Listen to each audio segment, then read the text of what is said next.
President. My name is Layla Abdelaziz. I'm a student at the University of South Florida. Hey, Layla.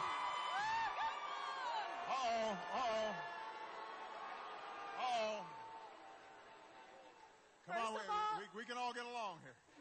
Tampa, behave yourselves.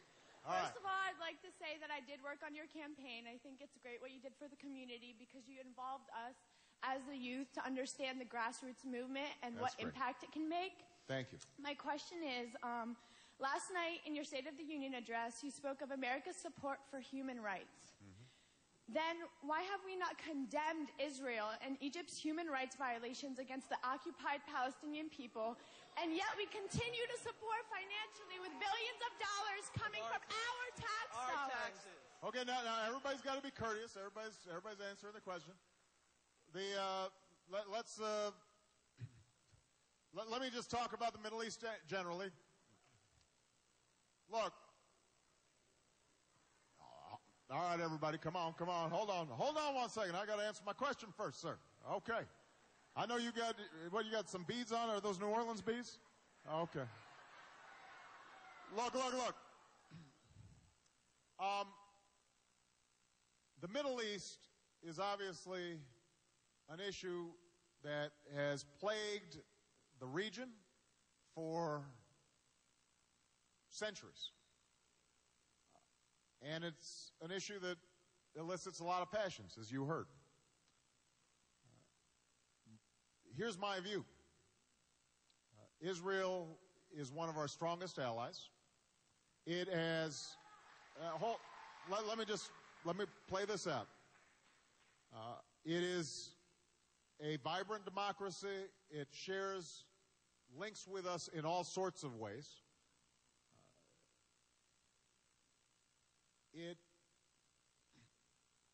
is critical for us, and I will never waver from ensuring Israel's security and helping them secure themselves in what is a very hostile region.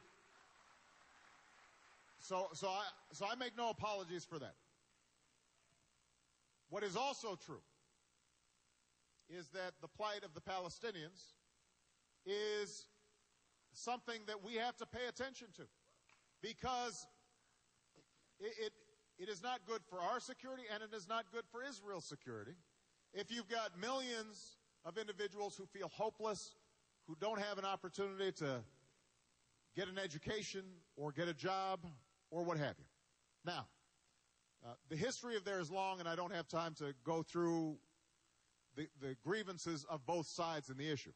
What I have said and what we did from the beginning when I came into office is to say we are seeking a two-state solution in which Israel and the Palestinians can live side by side in peace and security.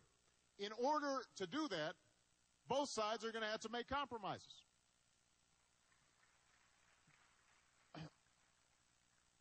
As a first step, the Palestinians have to unequivocally renounce violence and recognize Israel. And Israel has to acknowledge legitimate grievances and interests of the Palestinians. We know what a solution could look like in the region, but here's the problem that we're confronting right now, is that both in Israel and within the Palestinian territories, the politics are difficult. They're divided. The Israeli government came in based on the support of a lot of folks who don't want to make a lot of concessions. I think Prime Minister Netanyahu is actually making some effort to try to move a little bit further than his coalition wants him to go. On the other hand, President Abbas of the Palestinian Authority, who I think genuinely wants peace, has to deal with Hamas, an organization that has not recognized Israel and has not disavowed violence. And so we are working to try to strengthen the ability of both parties to sit down across the table and to begin serious negotiations. And I think that it's important when we're talking about this issue to make sure that we don't just knee-jerk, use language that is inflammatory or in some fashion discourages the possibility of negotiation. We've got to recognize that both the Palestinian people and Israelis have legitimate aspirations, and they can be best served if the United States is helping them understand each other as opposed to demonizing each other. All right? Okay. All right.